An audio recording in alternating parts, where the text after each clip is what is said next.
Hello. Bon, merci beaucoup, Nicole, pour l'introduction. C'est un très, très grand plaisir d'être ici parmi vous et de participer à cet événement aujourd'hui et surtout d'avoir l'occasion de parler avec les 4 personnes sur scène avec moi, dont chacun a donné beaucoup de temps et beaucoup d'énergie aux arts et aux artistes ici à Montréal et à l'international aussi. I want to start by introducing our host today for this event, Pierre Trahan, who is an entrepreneur, a lawyer, a philanthropist, and an art collector. Pierre started his business out of his family garage. And today, some 30 years later, his Cédarom has become one of the most important international players on the essential oils and aromatic chemicals market. All the while that he was developing his business, Pierre has been a passionate art collector and supporter of art and artists in Montreal, together with his wife Anne-Marie, who I believe is here in the audience as well. In 2005, he opened the Division Gallery upstairs, so we'll all have a chance to look at that later, which represents some of the most important and best-known Canadian artists today. And then in 2012, Pierre opened the Arsenal, which we're all very privileged to be in today. And you can see all of the magnificent works of art around us, and that's really just a sampling of other things that I know that he and other co-owners of the Montreal, of the Arsenal, have. So it's really a treat to be here. The Arsenal not only houses Pierre's private collection, the Madruja collection, but also has several spaces devoted to presenting Canadian and international art. What's also exciting about this space is that it hosts many other kinds of events not necessarily related to the visual arts, so it manages to bring in an audience and expose them to things that they wouldn't ordinarily see. So it's a great treasure to have in Montreal. We're very grateful to Pierre for allowing us to have this event here. Next, I will turn to Lillian Mauer, who is there. Lillian has been a tireless supporter of the arts for over 40 years. In addition to working as a gallery owner and curator, she served as chairman of the board of the Sadie Bronfman Center and chair of the acquisition committee of the Robert Hall Fleming Museum of Art and Anthropology in Burlington, Vermont. She also served on the board of the Musée d'Art Contemporain from 2008 to 2013, where she was my predecessor as chair of the programming committee. In addition, she's been a member of the North American Acquisition Committee of the Tate Modern in England since 2009, and she's currently a member of the Acquisition Committee of International Art after 1900 at the Musée des Beaux-Arts de Montréal. And on top of that, she also recently opened an art center to house her collection. Then there's so many great people and great things to say about them. It's very exciting. Erin Battat is a beloved figure in the arts community in Montreal. She has not only been an art collector for many, many years, but she's been a tireless advocate of Quebec artists. She opened a gallery together with her husband, Battat Contemporary, and what they've really sought to do is support local Canadian artists, not only here in Montreal, but also on the international scene. I see her going to all these art fairs, and she's really so enthusiastic about bringing Montreal artists to the international audience. And everybody I know that knows her has the most wonderful things to say about her and knows how hard she works for artists here. So we're very happy to have her with us today. And also Mr. Nick Tedeschi, who is himself an entrepreneur and owner of a Montreal-based construction company, and at the same time has an art gallery called Parisian Laundry, which is not far from here, so I'd encourage all of you to go. It's a really wonderful gallery. Nick, like all of the people here on stage, has done so much for the arts community here. Just to name one of the things, recently he established a fellowship to benefit studio art students in the Graduate School of Concordia in their Department of the Arts. He's also on the board of the Montreal Biennial and the Centre d'International d'Art Contemporain de Montréal. He supported many initiatives in the Darling Foundry and also in the Canadian Pavilion in Venice, Italy. So please join me in welcoming today's panel participants. We're all very happy to have them here with us.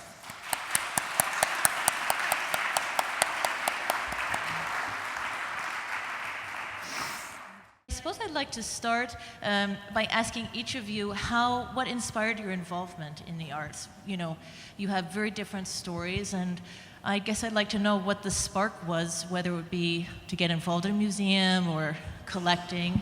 We could just start with you, Nick. Well, to me, getting involved was everything that happens in my life happens by accident. I got involved in the arts because you grow up and you develop a sense of liking nice things, and art was all part of beautiful things. So in when I was around 26, 28, I started by getting interested in arts. I went to school, I took art courses, and then the first time I got involved in art, I saw in 1976 at the museum, it was Friedrich Freelander exhibition. And all the colors really inspired me in terms of seeking more and knowing more about the arts. So that's really how I started. And then with the Parisian Laundry, it was another accident. It was a space. First came the space, then came the gallery. At that point, I was starting to get involved with Concordia and the fellowship, trying to do something for students at the MFA level. And we did our first event at the gallery, which then wasn't a gallery, it was just a space. And we went from showing the MFA students, the graduate students, at their show at the gallery. And from them, we decided one of the students, which I hired, which is my director now at the gallery, and really she's the one managing, and it evolved from there. And all along I've been, I guess, buying artwork, and I guess it becomes a collection when you need to rent a bigger space to store all your artwork. But I never considered myself a collector. I'm just somebody that likes to buy art from emerging artists and from everybody. So that's a bit my story. Well, I guess I could say it's an evolution too, just like you, except that when I was very young, I think I always felt very, very strongly about art. It was an emotional pull. As soon as I was able, I was running downtown. Could you hear me now? I was running downtown to, hang out in art galleries, and I became friendly with dealers. I married young and had children, and I became a guide at the museum, the Montreal Museum of Fine Arts, which was a great learning experience too. Eventually, I opened up my own gallery, which I had for 15 years. And when I closed the gallery, I became involved with arts boards and collecting too. So it's a very strong passion for me. It's sort of in me, I think. It's grown over the years in terms of my involvement and my looking and my knowledge. And recently we did open a small space that is not really public, but we want to create an avenue for artists to come and for the public to be involved in either lecture series or something. So this is on the books now, and we're working on that. So it's been a very rich life because of the arts. I was very lucky. I grew up surrounded by art, and when my parents moved abroad, they sold their collection of Canadian art, and I was 11 years old, and I begged them to keep this little blue painting that I loved very much, and forgot about it. And when I moved back to Canada to go to school, my uncle pulled it out of the cupboard, and I found out it was an Alfred Pellan. So trust your instinct and buy what you like. And when I got married, back in those days, the Montreal Museum of Fine Arts had a rental gallery. And we used to rent paintings and decide if we liked them. And if we did, we bought them. And that was the beginning of the collecting, really. It was thanks to that rental gallery. Yeah. And it went on from there. I'll be very honest with you. I started to collect art because I knew nothing about it. Completely nothing about it. I was always basically, I'm a business guy. I always wanted to make money. And then suddenly I was, reading newspaper. I think I've been reading the newspaper since the age of 12, especially the business section. And then I was seeing these record prices being paid at auctions. And I said, what is this world? What is it exactly? Of course, we can appreciate when we go to a museum. I've been traveling all over the world when I was pretty young. My wife also was coming with me. And we went to a lot of places. We saw a lot of galleries, but we just couldn't connect basically the value of what we were seeing and try to place it. So when came a time, after basically I got a little bit bored of the day-to-day things about all the businesses that I created, I said, okay, maybe it's time now that I start being, knowledgeable about what is this world that I've been seeing but not understanding. And for me, basically, the same thing in business when people were saying that there was no business, there were no French Canadian capable of making it in business in Canada. I was a little bit fed up of hearing artists telling me that there were no future here in Quebec, and especially when we see all the fantastic artists that we have. And I said, okay, what can I do to try to change that? And using my business capabilities to achieve it. And so that's why I created basically the Arsenal. It's like a statement, but that also brings out the attention of a lot of people. So, and once you start getting involved in it, you develop something that you call passion. And passion can be very dangerous because, you can become crazy also. And I've been trying to explain to a lot of people what passion is all about. And actually, when you go to the business communities in Montreal, I feel a big lack of passion sometimes. And today, I found the answer to that with Natalie here when she said passion is the power of transformation. And that's exactly what happens with the art. You become somebody different, completely different, that you never knew existed in you. And by doing that, basically, I got to get along more and more and more, involved with artists in different media, music, dance.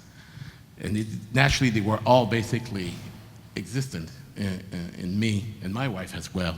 But now we said, okay, fine, we got to make a statement about it, and we got to get involved. And of course, I always looked at it as a business model also, because whoever is successful makes a lot of money. I mean, you can talk to René Angelil, you can talk to even Julie Schneider. Basically, when they discover talent and they give them what they need, they can go very, very far. And my fear was that, along with the Joe Battat and the Leanne and the Nick here, I said, okay, fine, if we all work together, maybe basically we can bring, Quebec and all the Canadian artists as well, not only Quebec artists, but also Canadian artists, to the level where they should be. And that's basically, when I started getting involved in it. But as a business model, but also as a passion. Well, thank you. That's all really fascinating because on several reasons. I like this notion that seems to define all of you in a way, which is a genuine curiosity and passion.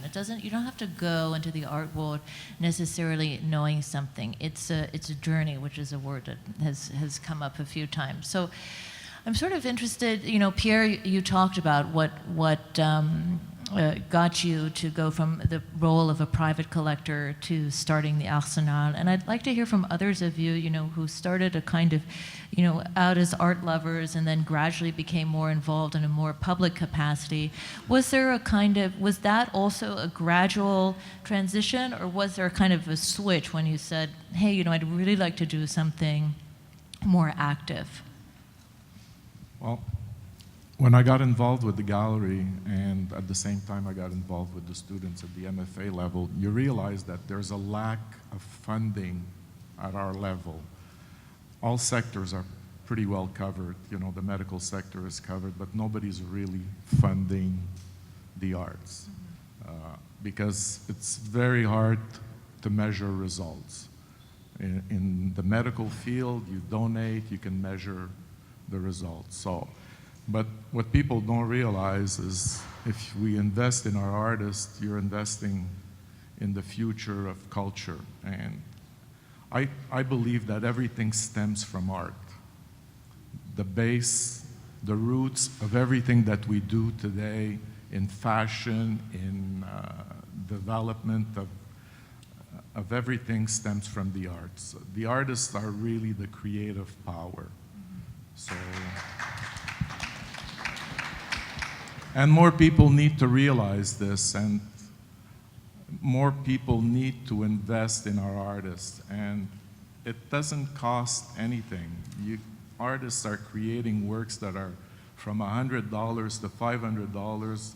People go to vernissage and they don't buy. They should just buy and invest in our artists, because that's the only way that this is going to grow. What about for you, Erin and Lillian? Was it a similar kind of realization at a certain point? Well, I don't have a public gallery, but my deep feelings for the arts and my further involvement in the arts make me want to give back in some way. So whether it's monetarily or by creating avenues for people to come and share art, it's very rewarding, first of all, and I also want to give back for the artists. So I guess that's what I can say for me. Yeah, we started collecting, and collection got a little out of control, and we ended up starting a gallery.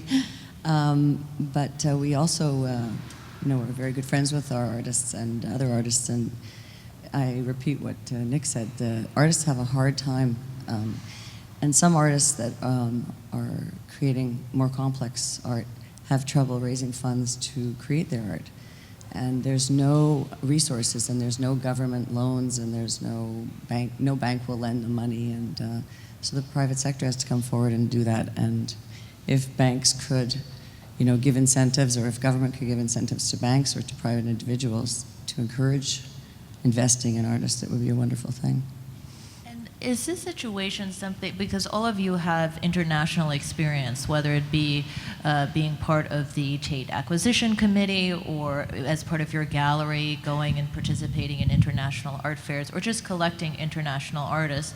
I'm curious how you understand the situation in Montreal in terms of support for art and artists with regard to other cities or other countries in which you may have had experience.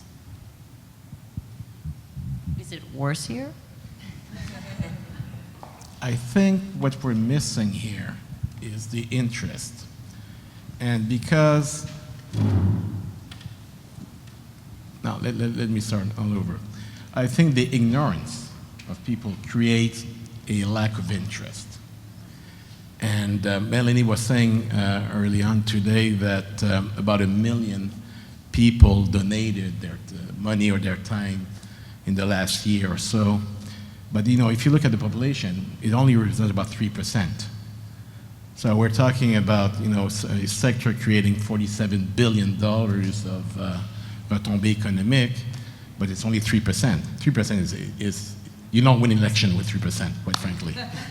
And and by creating the Arsenal, basically, actually we hosted so many events over the last 3 or 4 years, getting thousands of people here on a monthly basis, and most of them came from the elite, the business elite, for the foundations and the gala and all these kind of things.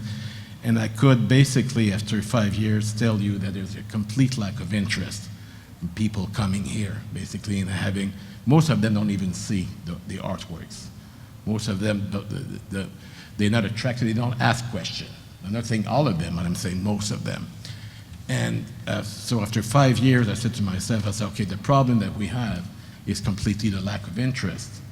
And that's something that I don't see when I travel abroad in Europe. The young people basically are in their homes.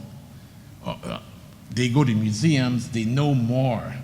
You got young kids basically in France, you know, they're 12 years old, they know more about art than, you know, top bankers here. I'm not basically criticizing bankers or whatsoever, but this is a fact. And when you go to the States, you got, you know, the Fortune 500 families. Most of them are in any shape or form involved in the art scene, not only by donating money, because donating money is easy. I mean, if you have it, okay? But it's easy. It's donating their time. And the time is what it takes to promote. You may ask the government to do a lot of things, but that won't solve the problem. If people got interested at banks, at private companies, at public companies, they would start collecting arts. I mean, we wouldn't have a Stephen Harper basically removing 2 Alfred Pelin, just like this, in front of our nose, to put, you know, he could have put the picture of the Queen somewhere else, okay? You could have created something outdoor. But why am I saying that? Because I felt that basically this guy was killing everything that, you know, us were trying to do probably over 10 years. But I'm sorry, I know I'm on tape, but he's retired now. So, but I think what needs to be done is to create the interest that we don't have here, and we have. Somebody brought that forward about, you know, maybe the school system. And then he said, well, it's the province that basically regulate that. But I think now, with art being what it is, people should, it should be mandatory basically to have the young kids start having courses in theater, in music, and in art, especially if it represents such a big volume in the economy today. Thank you. Lillian, you seem to have a response to that. I don't disagree with you. I think there has to be more involvement and more support. But I would say that when I had my gallery, it was late 80s, early 90s, and I think all roads only led to New York. There was, I mean, it didn't matter where you were, it just didn't matter. The whole art market was New York. And never mind Canadians, even an LA artist or a Chicago artist didn't get the same attention. I think today there is a groundswell of young Quebecers who are collecting. I seem to see that. I'm not in the business. Maybe you could tell me more, three of you, but that's what I'm seeing. I'm seeing more interest. I think also many of our artists, some of our artists are getting attention internationally now. I think art fairs, the proliferation of art fairs helps also. But there's no question a place like Toronto, which is a richer city, has more support, more natural support. It just seems to come. It's in the fabric, it seems, of the society. So. No, I was going to say, I think there's a disconnect, and there's got to be an education process in terms of buying artwork. I feel that a lot of people invest in art, and I don't think you should invest in art. You should invest in the artwork and in the artist. People are always, I find that because of all the auction houses and the big prices, I feel everybody has art.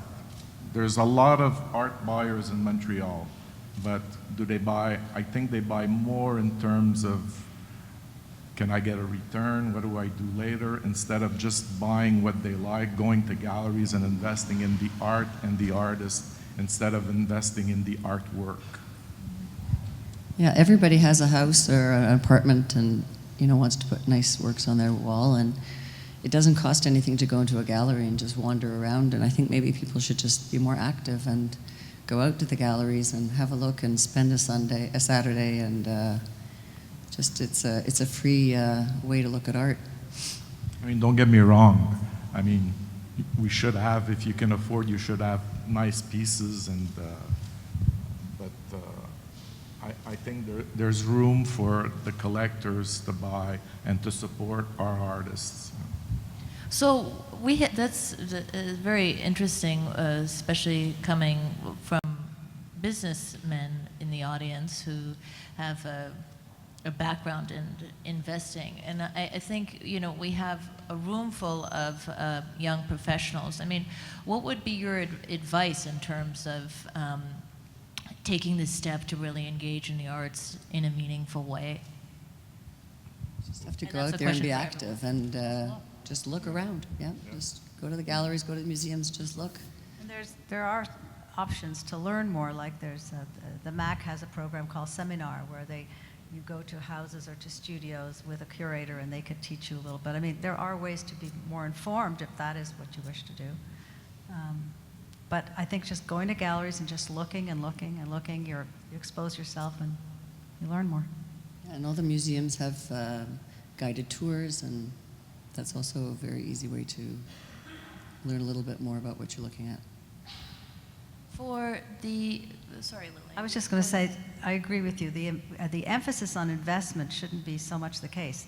It can be when you're spending a lot of money, but the love of looking at, you know, what we have all around us. We have amazing artists right here in Montreal, and gallerists who will encourage you to. They'll let you pay off over time if that need be. I mean, I think you have to take advantage of that. I think absolutely. I want to reiterate that the artists in Quebec truly are, and in Canada, are really international quality, truly international quality. I've been to a lot of shows, and I'm really convinced that we are at the level of any international artists.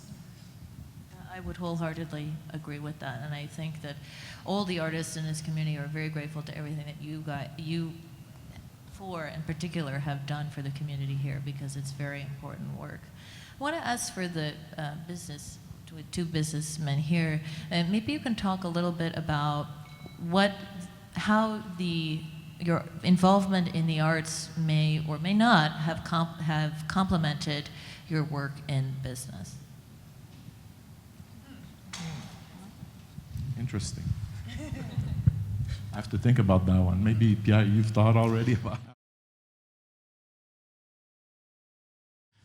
Well, as I said, you know, it transforms you and it gives you passion. Now, I want to make even more money because I want to buy more arts, which are more expensive, okay? So it is a very good incentive. I'm pretty sure that Nick feels the same way. It also brings you,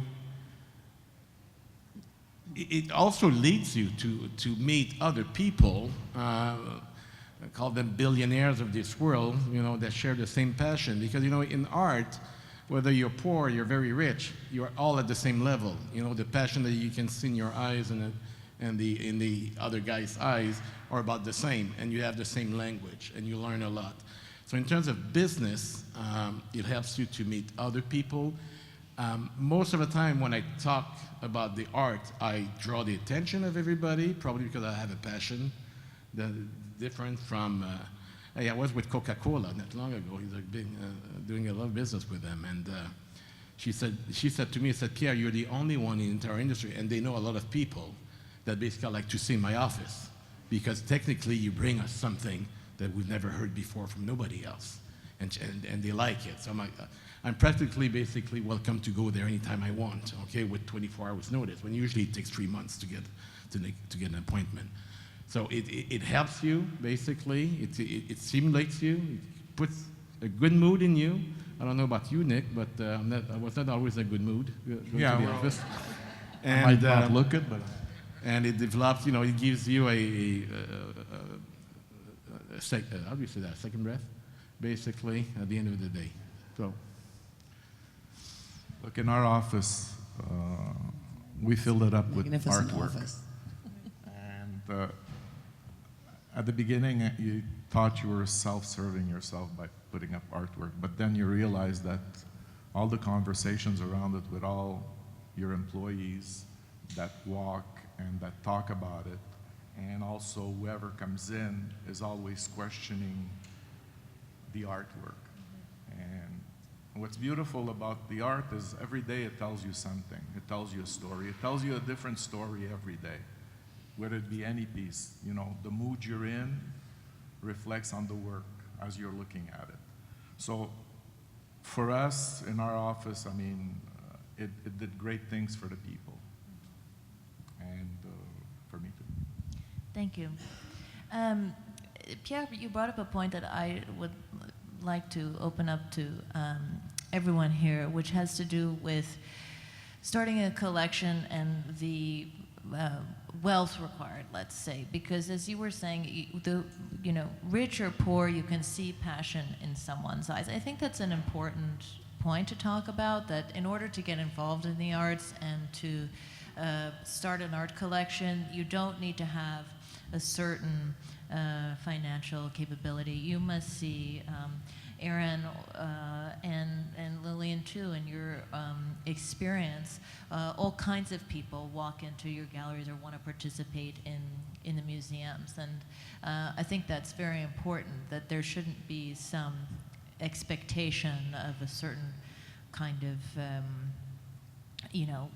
means to get involved.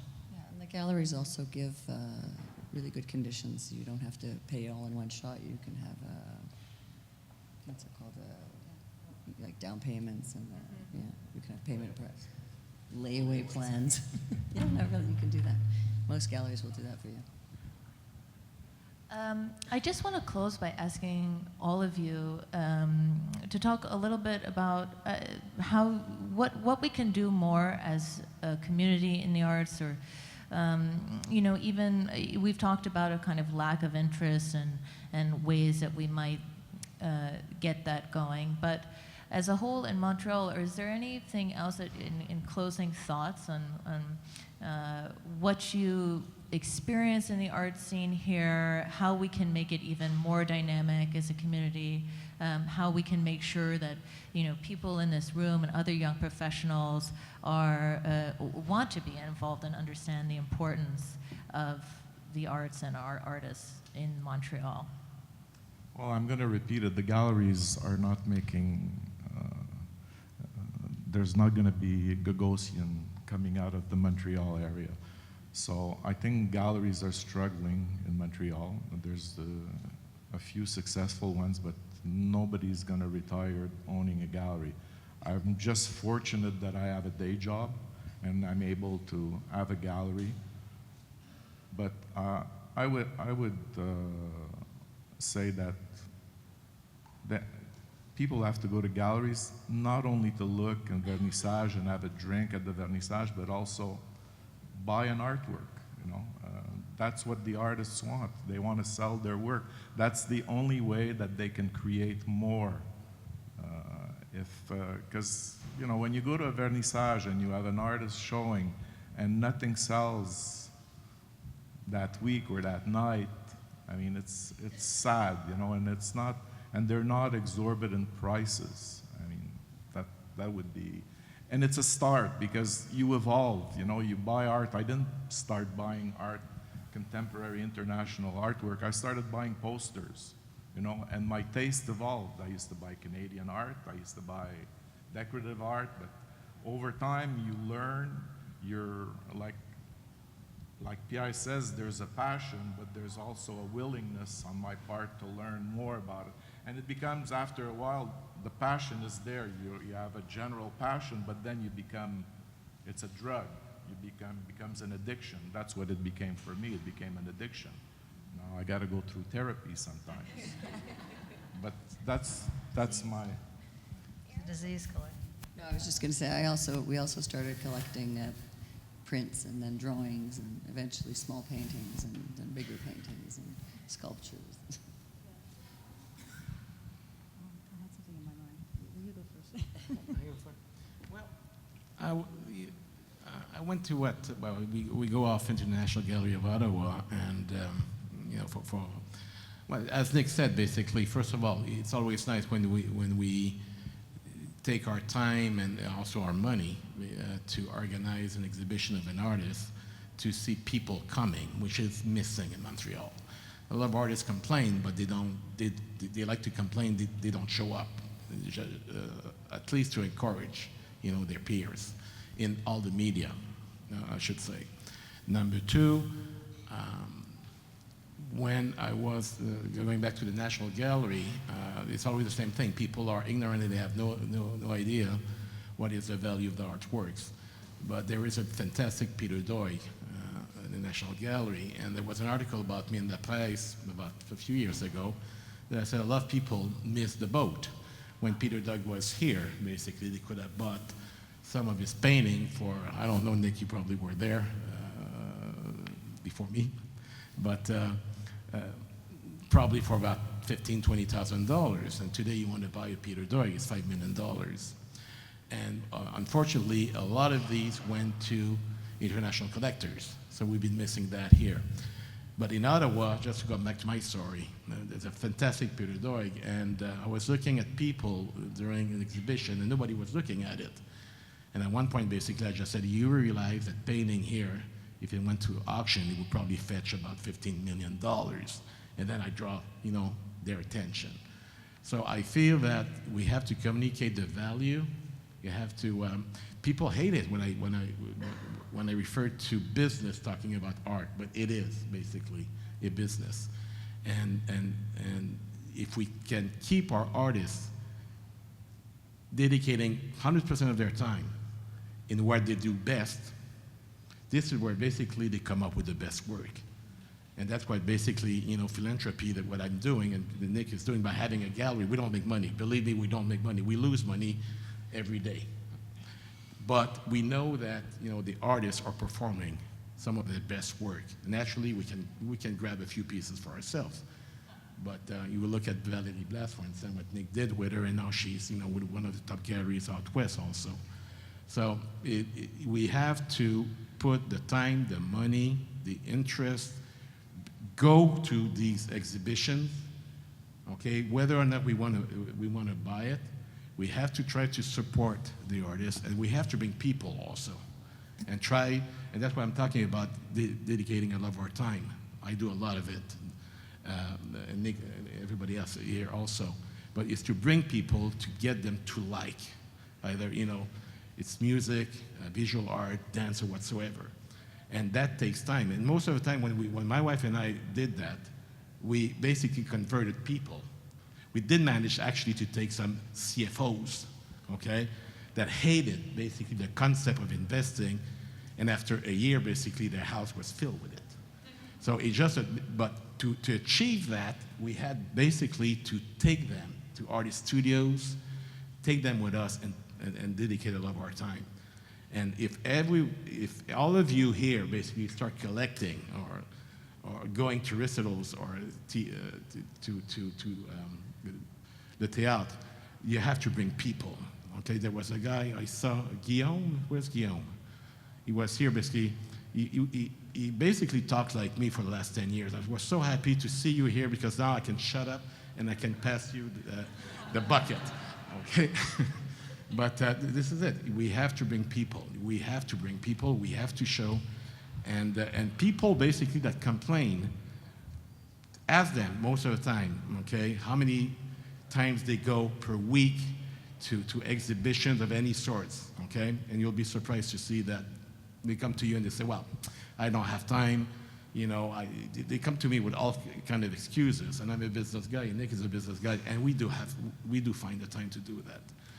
And one more thing I have to say, because it really struck me, is when we organized a concert here, and people told me, said, Pierre, forget about having 500 people spending, $65 to have a concert with music in this environment here. There's not enough people in Montreal to sustain that. And then the next day I went to see a hockey game, and I was standing in line looking at all the people getting hot dogs and 2 beers for about the same price. And I said to myself, yes, there is money. It's just the interest is not there. And that's what we all of you have to communicate. We have to bring these people. To rely on government always is not necessarily the right solution. We have to do it ourselves. We have to bring the business community to get involved in it. Everybody come and bring lots of people. That's a very important message. Lillian, I want to make sure we got last thought from you. I was going to say that I think you have to look at it a little bit from the other side, too. Obviously, we need involvement from our population, but I think a lot of people who are not involved in the arts are a little bit intimidated to go to a white box gallery. You know, I don't know what I'm looking at, I'm uncomfortable, the guy's behind the door. I think that aspect sometimes happens, and I think that's one issue. Education. I think you've all said that there has to be more education in schools, et cetera, but also, like, there's an example in Toronto of Partners in Art. It's a group that's of mainly women who have gotten together. They put a certain amount of money together, and that money goes towards education for themselves and for giving back to the arts community contemporary arts community in Toronto. They're very supportive. I know that the dealers here in Montreal have all said, I wish we could have something like that here. It's the idea of the people, the grassroots working together to care enough about the arts, to have the passion that we're all talking about, to want to do it in, you know, kind of in a, I don't know, I'm not saying it properly, but to create that kind of involvement. That's just one small example, but I think it has to come from the other side. We can tell all our friends to come with us to events, but how does that change the actual, philosophy of the society around us to get that involvement? Thank you so much for your time and for your thoughts. This has really been informative, and I really appreciate all of your being here. I wanted to open up just for one or two questions if we have the time. Go ahead. Oh yes, sure. Thank you for being there. I have a question about philanthropy, just generally. Pierre, you were saying that for people who have money, it's easy to give it. What's harder is to give time. Having been raised in Montreal en français, I find that there's a huge discrepancy in terms of upbringing from the French community and the English community in terms of philanthropy. Do you believe that as philanthropists, you should not only give of your time and money, but also educate the younger generation about philanthropy, about giving back, especially, I would say again, in the French community, because I learned about philanthropy not from my own upbringing, but when I moved to Toronto and I realized how the fabric there was, people who didn't have money still gave back to the community. So do you feel that as philanthropists, maybe that's something that we as philanthropists ought to do more, is to challenge the younger generation to give what they can give? Well, people in the business community are solicited every day to donate to all kinds of charities. So a lot of people are philanthropists. So it's tough to, for me, for instance, to tell somebody else, give, give, give, give. What we're trying to do is to tell people, collect. Don't give, buy.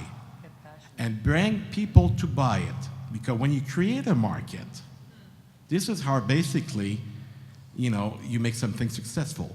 You have to create a market. So it's not give, give, give. It's collect, collect, collect, buy, and bring other people to buy the same goods. And then that's going to change completely the environment. Anybody? Okay, hello. But what about all the cultural goods that are not physical? What about when you can't buy something? What about when you can offer people the chance to help and to support the artist, but in exchange you can offer a relationship, basically? I would say that because to buy an art, visual art, sculpture, I think that's something feasible for somebody who has money and that wants to get involved in the community, the artistic community. But what about books that can easily be digital right now? What about all the art that is very hard to monetize right now? So is there a way we can try to sell something else than something we can buy? That's just a question. Nick, I hope you can answer this one. No, I was just going to say that most people that are art collectors or involved in the visual arts are also supporting theater and going to listen to music, and so I think, and they're generally the people that also make the donations to those institutions as well. So it's usually not just one field of the arts. Yes, I think we're culturally involved, you know, so because we have galleries, we're focused on one thing, or, you know, visual arts. But I mean, the whole thing is about culture at the end of the day. I'm doing this because I believe that, you know, no culture, no future. You know, it's they're not my words, but I read it somewhere. But that's why we're here. You know. Well, I think that's a good note to end on. No culture, no future. Thank you again all for your time. It was really a pleasure to be up here with you. Thank you. Thank you, Mary.